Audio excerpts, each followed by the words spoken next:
Hello, നമ്മൾ ഇന്ന് റീസണിങ്ങിൽ ഒരു പുതിയ ചാപ്റ്റർ നോക്കാൻ പോവാണ് കേട്ടോ. ബ്ലഡ് റിലേഷൻ ആണ് നമ്മൾ നോക്കാൻ പോകുന്നത്. സോ എന്താണ് ബ്ലഡ് റിലേഷൻ? ബ്ലഡ് റിലേഷൻ ചാപ്റ്ററിൽ നിന്ന് വരുന്ന ക്വസ്റ്റ്യൻസ് കമ്പാരിറ്റീവ്ലി ഭയങ്കര എളുപ്പമുള്ള ക്വസ്റ്റ്യൻസ് ആണ്. അപ്പോൾ ബ്ലഡ് റിലേഷൻ കേൾക്കുന്ന പോലെ തന്നെ നമ്മളെ മലയാളത്തിൽ എന്താ പറയുക, രക്തബന്ധം അല്ലേ? അപ്പോൾ ആ രക്തബന്ധത്തെക്കുറിച്ചും അതുമായിട്ട് ബന്ധപ്പെട്ട റിലേഷൻസിനെ കുറിച്ചുമാണ് നമ്മൾ ഈ ക്വസ്റ്റ്യനിൽ ഈ ഒരു ചാപ്റ്ററിൽ ഡിസ്കസ് ചെയ്യാൻ പോകുന്നത്. അപ്പോൾ അത് എങ്ങനെ ചെയ്യണം, ഏത് ടൈപ്പ് ഓഫ് ക്വസ്റ്റ്യൻസ് ആണ് വരുന്നത് എന്നൊക്കെ നമുക്ക് നോക്കാം. പ്രധാനമായിട്ടും 3 ടൈപ്പ് ഓഫ് ക്വസ്റ്റ്യൻസ് ആണ് വരുന്നത്. അതവിടെ നിൽക്കട്ടെ. ആദ്യം നമുക്ക് ബ്ലഡ് റിലേഷൻ, അതിനെ എങ്ങനെ ഒരു ക്വസ്റ്റ്യൻ കിട്ടിയാൽ എങ്ങനെയൊക്കെ അതിനെ നമുക്ക് ചെയ്യാം എന്ന് നോക്കാം. നമുക്കറിയാം ബ്ലഡ് റിലേഷൻ എന്ന് പറയുന്നത് രക്തബന്ധമാണ് അല്ലേ? അതായത് നമുക്ക് ബൈ ബ്ലഡ് കിട്ടുന്ന റിലേഷൻസുമായിട്ട് ബന്ധപ്പെട്ട ക്വസ്റ്റ്യൻസ് ആണ് വരുന്നത്. ബൈ ബ്ലഡ് നമുക്ക് എന്തൊക്കെ റിലേഷൻസ് ആണ് കിട്ടുന്നത്? നമുക്ക് പാരൻസിനെ കിട്ടും, പാരൻസ് ഉണ്ട്, പിന്നെ ആരുണ്ട്? സിബ്ലിങ്സ് ഉണ്ട് അല്ലേ? സിബ്ലിങ്സ് ഉണ്ട്, പിന്നെ ആരുണ്ട്? ചിൽഡ്രൻ ഉണ്ട്, പിന്നെ എന്തുണ്ട്? ഓണ്ട്, അങ്കിള്, അതുപോലെ. അതായത് നമ്മുടെ പാരൻസിന്റെ സിബ്ലിങ്സ്. പിന്നെ ഗ്രാൻഡ് പാരൻസ് ഉണ്ട് അല്ലേ? ഗ്രാൻഡ് പാരൻസ് ഉണ്ട്, അതുപോലെ ഗ്രാൻഡ് പാരൻസ് ഉണ്ട്, ഗ്രാൻഡ് ചിൽഡ്രൻ ഉണ്ട്, അതുപോലെ പിന്നെ ആരുണ്ട്? കസിൻസ് ഉണ്ട് അല്ലേ? കസിൻസ് ഉണ്ട്. സോ ഇതൊക്കെയാണ് നമുക്ക് എന്ത് ചെയ്യുന്നത്? ഇതൊക്കെയാണ് നമുക്ക് ബൈ ബ്ലഡ് വഴി നമുക്ക് കിട്ടുന്ന റിലേഷൻസ്. സോ ഈ ഒരു റിലേഷൻസ് ഒക്കെ ആയിട്ട് റിലേറ്റ് ചെയ്തിട്ടുള്ള ക്വസ്റ്റ്യൻസ് ആണ് നമുക്ക് ബ്ലഡ് റിലേഷൻ ചാപ്റ്ററിലൂടെ വരുന്ന ക്വസ്റ്റ്യൻസ്. പക്ഷേ ഈ റിലേഷൻസ് മാത്രമല്ല, ബ്ലഡ് റിലേഷൻ ടൈപ്പ് ഓഫ് ക്വസ്റ്റ്യൻസിൽ ത്രൂ മാരേജ് നമുക്ക് കിട്ടുന്ന റിലേഷൻസിനെ കുറിച്ചുള്ള ക്വസ്റ്റ്യൻസ് വരാം. ത്രൂ മാരേജ് നമുക്ക് കിട്ടുന്ന റിലേഷൻസും എന്താണ് ഇതിലെ ടൈപ്പ് ഓഫ് ക്വസ്റ്റ്യൻസിൽ നമുക്ക് വരാം. ത്രൂ മാരേജ് നമുക്ക് എന്തൊക്കെ റിലേഷൻസ് ആണ് കിട്ടുന്നത്? സ്പൗസ് അല്ലേ? സ്പൗസ് എന്ന് പറയുന്നത് പാർട്ട്ണർ, ഹസ്ബൻഡ് അല്ലെങ്കിൽ വൈഫ്, അതാണ് സ്പൗസ്.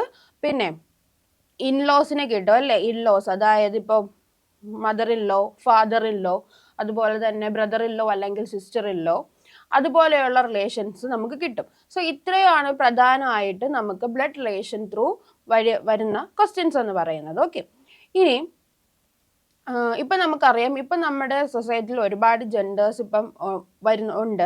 പക്ഷെ നമ്മൾ blood relation type of questions ചെയ്യുമ്പോൾ നമുക്ക് രണ്ട് ജെൻഡർ മാത്രമേ ഉള്ളൂ. ഏതാണെന്ന് നിങ്ങൾക്ക് അറിയാമല്ലോ, ഫീമെയിൽ ജെൻഡറും മെയിൽ ജെൻഡറും. ഏതാണ്? ഫീമെയിൽ ജെൻഡറും മെയിൽ ജെൻഡറും. ഈ 2 ജെൻഡേഴ്സ് മാത്രമേ നമുക്ക് എന്തുള്ളൂ, ഈ ടൈപ്പ് ഓഫ് ക്വസ്റ്റ്യൻസിൽ നമുക്ക് ചോദിക്കുള്ളൂ.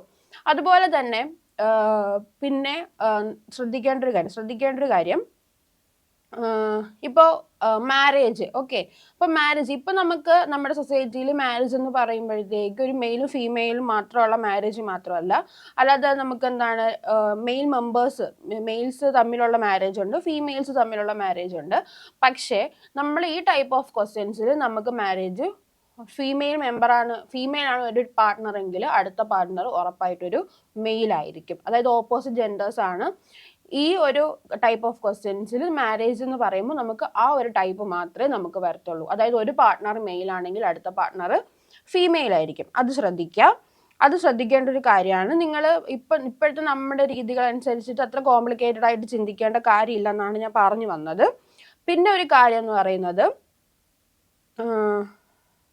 Female members, mail members. പിന്നെ നമുക്ക് ക്വസ്റ്റ്യൻസിൽ ഇപ്പോൾ ഓരോ മെമ്പേഴ്സിൻ്റെയും പേര് തരും. അതായത് ഇപ്പോൾ ഫാമിലിയിൽ ഇത്ര ആൾക്കാരുണ്ട്, അവരുടെ പേര് ഇങ്ങനെയാണ്.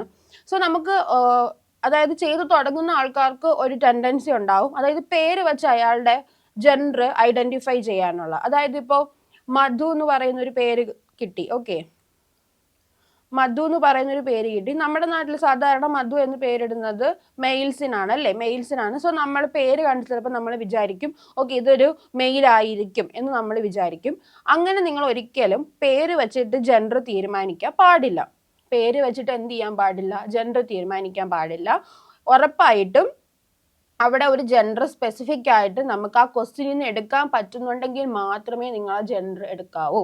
പേര് വെച്ചിട്ട് ഒരിക്കലും ജെൻഡർ മെയിലാണോ ഫീമെയിൽ ആണോ എന്ന് തീരുമാനിക്കരുത്. ഓക്കെ, മെയിലാണോ ഫീമെയിൽ ആണോ എന്ന് തീരുമാനിക്കരുത്. ഉറപ്പായിട്ടും ആ ക്വസ്റ്റ്യനിൽ സ്പെസിഫിക് ആയിട്ട് ആ ക്വസ്റ്റ്യനിൽ നമുക്ക് എടുക്കാൻ പറ്റുന്നുണ്ടെങ്കിൽ മാത്രം എന്ത് ചെയ്യുക? ജെൻഡർ ഏതാണെന്ന് എടുക്കുക. ഓക്കെ, ഇത്രയാണ് പ്രധാനമായിട്ട് ശ്രദ്ധിക്കേണ്ട കാര്യങ്ങൾ. ഇനി നമുക്ക് എങ്ങനെ ഈ ക്വസ്റ്റ്യൻസ് ചെയ്യാമെന്ന് നോക്കാം. ഓക്കെ, ഞാൻ പറഞ്ഞു നമുക്ക് 2 ജെൻഡേഴ്സ് ആണുള്ളത്, മെയിൽ ജെൻഡറും ഫീമെയിൽ ജെൻഡറും അല്ലേ? സോ ഈ മെയിൽ ജെൻഡറിനെയും ഫീമെയിൽ ജെൻഡറിനെയും നമുക്ക് ഡിനോട്ടേഷൻസ് ഉണ്ട്.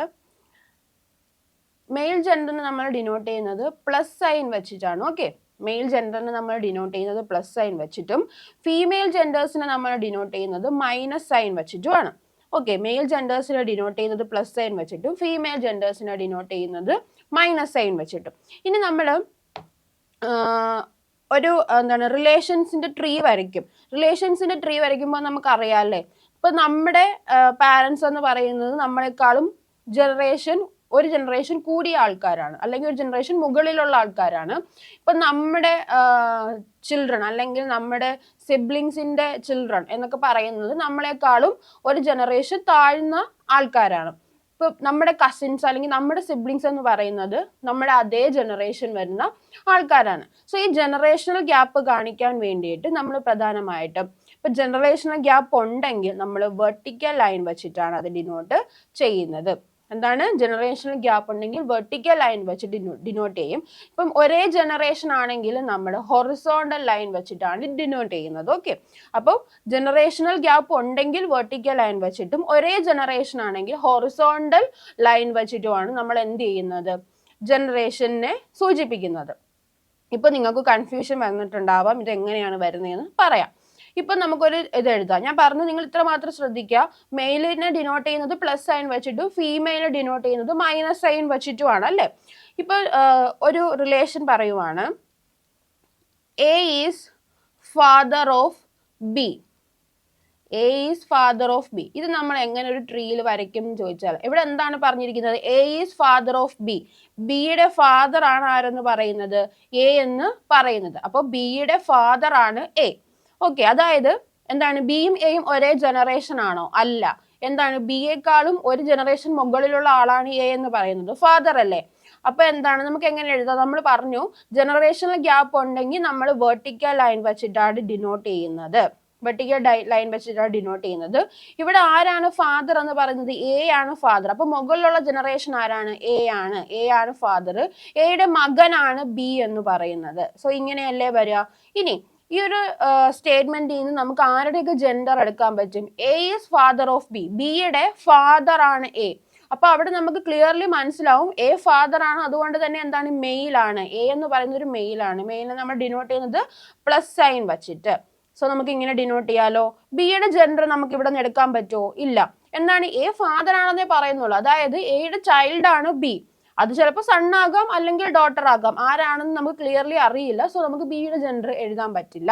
ഓക്കെ, ഇങ്ങനെയാണ് നമ്മൾ റിലേഷൻസ് ഡിനോട്ട് ചെയ്യുന്നത്. ഇനി നമുക്ക് അടുത്ത കുറച്ച് റിലേഷൻസ് നോക്കാം. അടുത്തൊരു റിലേഷൻ ആണ് A is sister of B. Okay, എന്താണ് relation? A is the sister of B. A is the sister of B. Okay, ഇതാണ് റിലേഷൻ. സോ നമുക്ക് എന്താണ് ഇവിടെ എന്താണ് പറഞ്ഞിരിക്കുന്നത്? എ എന്ന് പറയുന്നത് ബിയുടെ സിസ്റ്റർ ആണ് അല്ലേ. എ എന്ന് പറയുന്നത് ബിയുടെ സിസ്റ്റർ ആണ്. സോ എന്താണ്, ഇവിടെ ജനറേഷണൽ ഗ്യാപ്പ് ഉണ്ടോ? ഇല്ല അല്ലേ. ഇവർ രണ്ടുപേരും ഒരേ ജനറേഷൻ ആണ്. ഒരേ ജനറേഷനെ നമ്മൾ എങ്ങനെയാണ് ഡിനോട്ട് ചെയ്യുന്നത്? ഹൊറിസോണ്ടൽ ലൈൻ വെച്ചിട്ടാണ് അല്ലേ. അപ്പോൾ എയും ബിയും സിസ്റ്റേഴ്സ് ആണ്. സോ നമുക്ക് എങ്ങനെ എഴുതാൻ പറ്റും? എയും ബിയും സിസ്റ്റേഴ്സ് ആണ്. സോ എയും ബിയും സിസ്റ്റേഴ്സ് ആണെന്നല്ല, എ എന്ന് പറയുന്നത് ബിയുടെ സിസ്റ്റർ ആണ്. സോ ജനറേഷൻ ഗ്യാപ്പ് ഇല്ല, നമ്മൾ ഹൊറിസോണ്ടൽ ലൈൻ വെച്ചിട്ട് എഴുതി. ഇവിടെ നമുക്ക് പറയാൻ പറ്റുന്ന ജെൻഡർ എയുടെ ആണല്ലേ. എ സിസ്റ്റർ ആണെന്ന് പറയുന്നുണ്ട്, അതുകൊണ്ട് തന്നെ ഫീമെയിൽ ആണ്. സോ ഇങ്ങനെ എഴുതാം. ഇനി ബിയുടെ ജെൻഡർ ഇവിടെ നമുക്ക് പറഞ്ഞിട്ടില്ല, സോ നമുക്ക് ബിയുടെ ജെൻഡർ എഴുതാൻ പറ്റില്ല. സോ ഇങ്ങനെയാണ് A is the sister of B എന്ന് നമ്മൾ എഴുതുന്നത്. ഓക്കെ, ഇനി അടുത്തൊരു റിലേഷൻ എന്ന് പറയുന്നത് നമുക്ക് നോക്കാം. അടുത്തൊരു റിലേഷൻ പറയുന്നത് ഇപ്പോ A is the daughter of B. Okay, A is the daughter of B. എന്താണ് പറയുന്നത്? എ എന്ന് പറയുന്നത് ബിയുടെ ഡോട്ടർ ആണ്. ജനറേഷണൽ ഗ്യാപ്പ് ഉണ്ട്. ഇവിടെ ആരാണ് ഡോട്ടർ? എ ആണ് ഡോട്ടർ. സോ ബിയുടെ ഡോട്ടർ ആണ്. അപ്പൊ ബി പാരന്റ് ആണ് അല്ലേ. സോ ബി പാരന്റ് ആണ്. സോ എങ്ങനെ വരും? ഇങ്ങനെയാണ് വരുന്നത് അല്ലേ. A is the daughter of B. So A daughter ആണ്, മൈനസ് സൈൻ ആണ്. ഇങ്ങനെയാണ് വരുന്നത്. ഓക്കെ, ഇനി അടുത്തത് എന്താ? അടുത്ത് നമുക്ക് എഴുതാൻ പറ്റുന്നത് A is the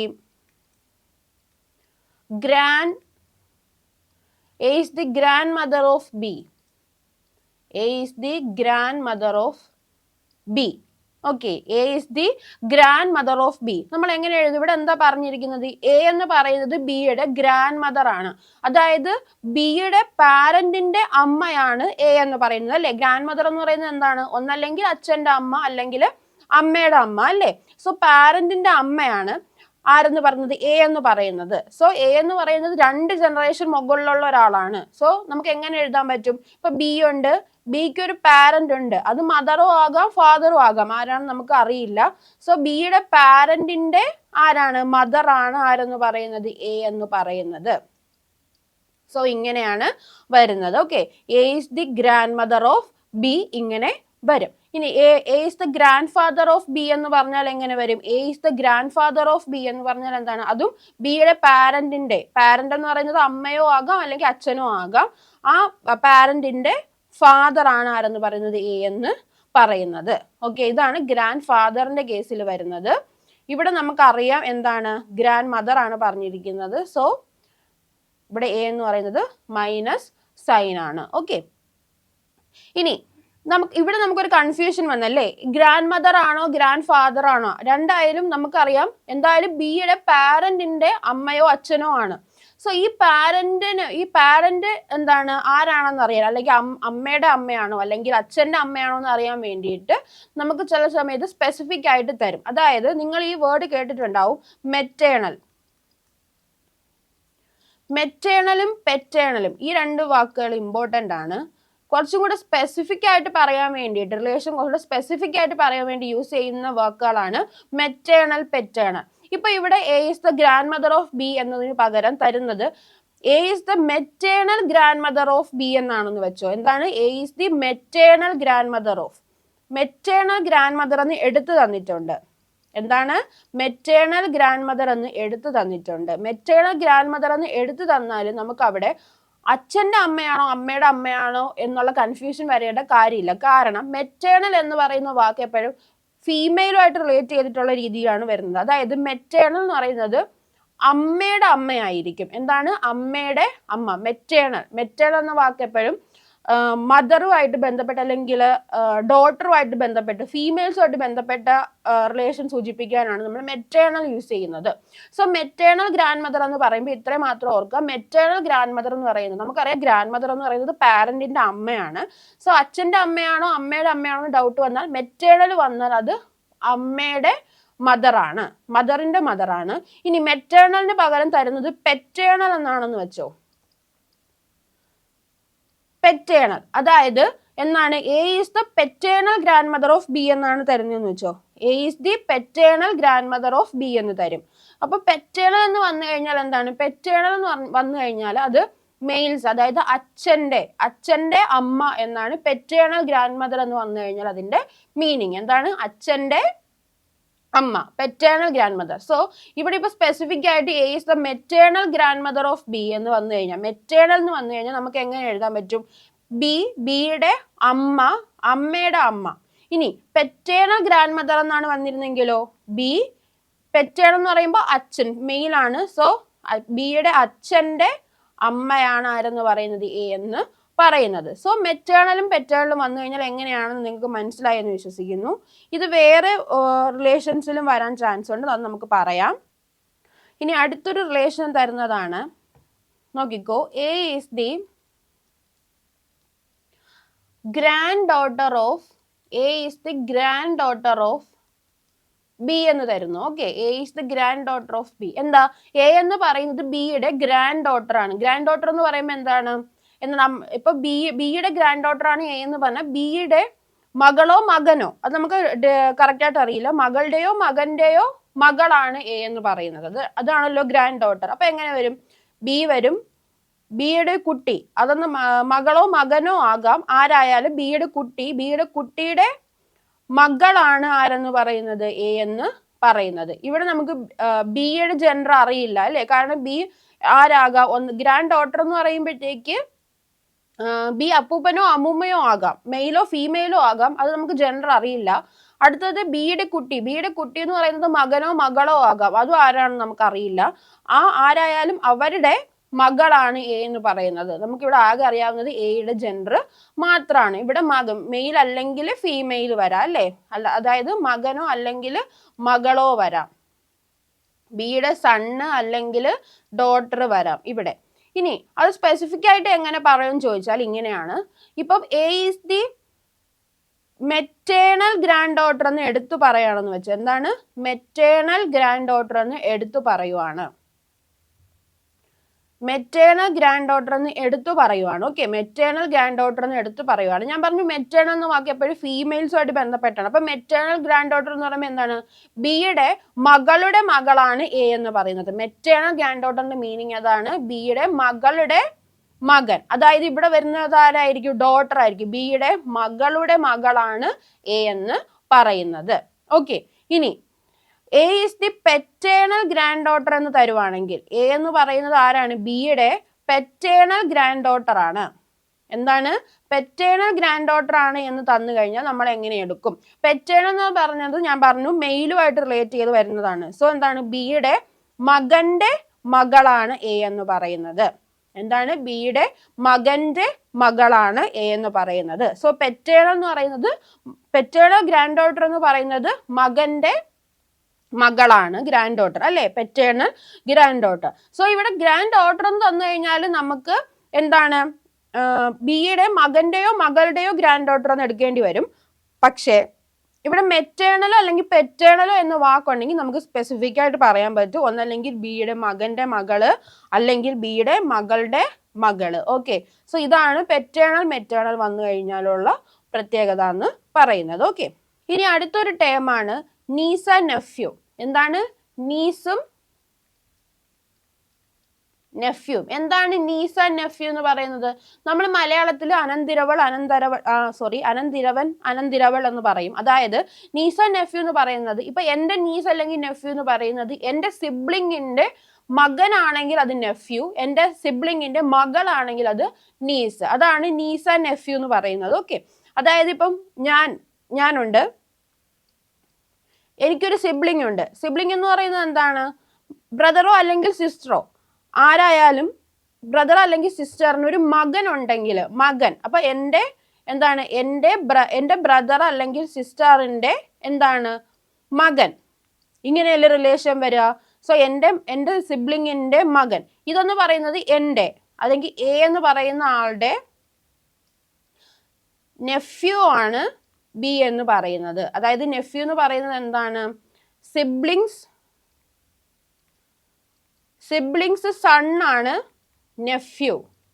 okay, siblings sun ആണ് നെഫ്യൂ. ഇനി സിബ്ലിങ്ങിന്റെ ഡോട്ടർ ആണെങ്കിൽ നമ്മൾ എന്താന്ന് പറയും, സിബ്ലിങ്ങിന്റെ ഡോട്ടർ ആണെങ്കിൽ നമ്മൾ നീസ് എന്ന് പറയും. എന്താണ് നീസ്? അതായത് ഇപ്പൊ ഞാനുണ്ട്, എനിക്ക് ഒരു സിസ്റ്ററോ അല്ലെങ്കിൽ ബ്രദറോ ഉണ്ട്. ആ പുള്ളിക്കാരൻ അല്ലെങ്കിൽ ആ പുള്ളിക്കാരിയുടെ മകളിനെ നമ്മൾ പറയുന്നതാണ് എന്റെ സിബ്ലിങ്ങിന്റെ മകളിനെ പറയുന്നതാണ് എന്തെന്ന് പറയുന്നത്, നീസ് എന്ന് പറയുന്നത്. എന്താണ് നീസ്? അതായത് എയുടെ നീസ് ആണ് ആര്, ബി. മനസ്സിലായോ? ഇതാണ് നീസും നെഫ്യൂ എന്ന് പറയുന്ന ടേം കൊണ്ട് ഉദ്ദേശിക്കുന്നത്. ഇത് നമുക്ക് റിലേഷനിൽ എങ്ങനെ പറയാൻ പറ്റും? ഇപ്പൊ പറയുവാണ് A is the nephew of B. എന്താണ് A is the nephew of B?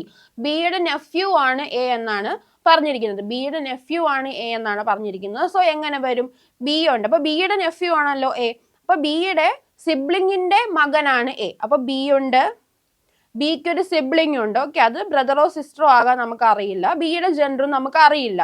So B ഉണ്ട്, ബിക്ക് ഒരു സിബ്ലിംഗ് ഉണ്ട്. ആ സിബ്ലിങ്ങിന്റെ നെഫ്യൂ എന്ന് പറയുമ്പോൾ സൺ ആണല്ലേ, അപ്പം ആ സിബ്ലിങ്ങിന്റെ സൺ ആണ് എ എന്ന് പറയുന്നത്. സോ ഇങ്ങനെയാണല്ലോ റിലേഷൻ വരുന്നത്. മനസ്സിലായോ? ഇങ്ങനെയാണ് നീസും നെഫ്യൂ നമ്മൾ എഴുതുന്നത്. ഇനി അടുത്തൊരു റിലേഷൻ എന്തെന്ന് പറഞ്ഞാല് കസിൻസിന്റെ റിലേഷൻ നമ്മൾ എങ്ങനെ എഴുതും? കസിൻസ് എന്ന് പറഞ്ഞാൽ എന്താണ്, സിബ്ലിങ്സിന്റെ മക്കൾ പരസ്പരമാണ് കസിൻസ് എന്ന് പറയുന്നത് അല്ലേ. അതായത് ഇപ്പോ എനിക്കൊരു കുട്ടിയുണ്ട്, എൻ്റെ സിബ്ലിങ് അതായത് എൻ്റെ ബ്രദറിനോ സിസ്റ്ററിനോ ഒരു കുട്ടിയുണ്ട്. ഈ രണ്ട് കുട്ടികളും തമ്മിലുള്ള റിലേഷൻ ആണ് എന്താന്ന് പറയുന്നത്, കസിൻ റിലേഷൻ എന്ന് പറയുന്നത് അല്ലേ. എൻ്റെ കുട്ടിയും എൻ്റെ സിബ്ലിങ്ങിന്റെ കുട്ടിയും തമ്മിലുള്ള റിലേഷൻ ആണ് കസിൻ റിലേഷൻ എന്ന് പറയുന്നത്. അത് നമുക്ക് എങ്ങനെ എഴുതാമെന്ന് നോക്കാം. ഇപ്പൊ റിലേഷൻ തരുന്നത് ഇങ്ങനെയാണെന്ന് വെച്ചോ, A and B are cousins. Okay, A and B are cousins. A and B are cousins എന്ന് തന്നു കഴിഞ്ഞാൽ നമ്മൾ എങ്ങനെ എഴുതും? നമുക്കറിയാം എയും ബിയും കസിൻസ് ആണ്. അതായത് എന്താണ്, എ ഉണ്ട് ബി ഉണ്ട് അല്ലേ? ഇവർ രണ്ടുപേരുടെ പാരന്റ്സ്. ആ പാരന്റ്സ് എന്ന് പറയുമ്പോൾ ഇപ്പൊ എയുടെ പാരന്റ് മദറോ ഫാദറോ ആകാം, അതുപോലെ ബിയുടെ പാരന്റ് മദറോ ഫാദറോ ആകാം. അത് ഏതാണെങ്കിലും കുഴപ്പമില്ല. അപ്പൊ എയുടെ പാരന്റ് ബിയുടെ പാരന്റ് ഇവർ തമ്മിൽ സിബ്ലിങ്സ് ആണ്. അപ്പൊ പാരന്റ്സ്, എയുടെ പാരന്റും ബിയുടെ പാരന്റ് സിബ്ലിങ്സ് ആണ്. അങ്ങനെയാണെങ്കിൽ എയും ബിയും നമുക്ക് എന്താണ്? എയും ബിയും നമുക്ക് കസിൻസ് ആണ്. ഓക്കെ, സോ എയും ബിയും ഇങ്ങനെയുള്ള റിലേഷനിലാണ് നമ്മൾ കസിൻ റിലേഷൻ പറയുന്നത്. ഇനി നമ്മൾ ജനറേഷണൽ ഗ്യാപ്പ് എങ്ങനെ ഡിനോട്ട് ചെയ്യണമെന്ന് പറഞ്ഞു. ജനറേഷണൽ ഗ്യാപ്പ് നമ്മൾ എങ്ങനെ ഡിനോട്ട് ചെയ്യും? ജനറേഷണൽ ഗ്യാപ്പ് വെർട്ടിക്കൽ ലൈൻ വെച്ചിട്ടാണ് ഡിനോട്ട് ചെയ്യുക. ജനറേഷണൽ ഗ്യാപ്പ് ഇല്ലെങ്കിൽ നമ്മൾ ഹൊറിസോണ്ടൽ ലൈൻ വെച്ചിട്ട് ഡിനോട്ട് ചെയ്യും. ഓക്കെ, ഇനി നമ്മൾ പറഞ്ഞു നമുക്ക് ബ്ലഡ് വഴി കിട്ടുന്ന റിലേഷൻ മാത്രമല്ല, നമ്മൾ ത്രൂ മാരേജ് നമുക്ക് കിട്ടുന്ന റിലേഷൻ നമ്മൾ ഡിനോട്ട് ചെയ്യാറുണ്ട്, അല്ലെങ്കിൽ ഈ ക്വസ്റ്റ്യൻസിൽ വരാറുണ്ട്. ഇപ്പോൾ മാരേജ് നമ്മൾ എങ്ങനെ ഡിനോട്ട് ചെയ്യും ചോദിച്ചാൽ, ഡബിൾ ഹൊറിസോണ്ടൽ ലൈൻ ആണ് നമ്മൾ മാരേജ് ഡിനോട്ട് ചെയ്യാൻ യൂസ് ചെയ്യുന്നത്. എന്താണ്? Double horizontal lines. ഇപ്പോ A is the husband of B അല്ലെ? A is the husband of B എന്ന് പറഞ്ഞ റിലേഷൻ വരുവാണ്. അതായത് എയുടെ ഹസ്ബൻഡ് ആണ്, അല്ല, എ എന്ന് പറയുന്നത് ബിയുടെ ഹസ്ബൻഡ് ആണ്. സോ എയും ബിയും എന്താണ്? കല്യാണം കഴിച്ചവരാണ് അല്ലേ? എയും ബിയും കല്യാണം കഴിച്ചവരാണ്. സോ ആ മാരേജ് നമ്മൾ ഡബിൾ ഹൊറിസോണ്ടൽ ലൈൻ വെച്ചിട്ടാണ് ഡിനോട്ട് ചെയ്യുന്നത്. ഇവിടെ ജെൻഡേഴ്സ് നമുക്ക് ഏതൊക്കെ പറയാൻ പറ്റും? ഇവിടെ എ എന്ന് പറയുന്നത് ഹസ്ബൻഡ് ആണെന്ന് പറയുന്നുണ്ട്. സോ നമുക്കറിയാം മെയിൽ ആണ്. ബിയുടെ ജെൻഡർ നമുക്ക് എഴുതാൻ പറ്റുമോ? പറ്റുമല്ലേ? ഇവിടെ ജെൻഡർ ഒന്നും പറഞ്ഞിട്ടില്ലെങ്കിലും നോക്കിക്കേ, എ എന്ന് പറയുന്ന ഹസ്ബൻഡ് ആണെന്ന് പറയുന്നുണ്ട്. നമുക്കറിയാം മാരേജിൽ ഒരു പാർട്ട്ണർ മെയിൽ ആണെങ്കിൽ അടുത്ത പാർട്ട്ണർ എന്തായിരിക്കും? ഫീമെയിൽ ആയിരിക്കും. So A mail, B female. അതായത് ബി എന്ന് പറയുന്നത് എയുടെ വൈഫാണ്. ഓക്കെ, സോ ഇങ്ങനെയാണ് നമ്മൾ മാരേജ് റിലേഷൻസ് ഡിനോട്ട് ചെയ്യുന്നത്. ഓക്കെ,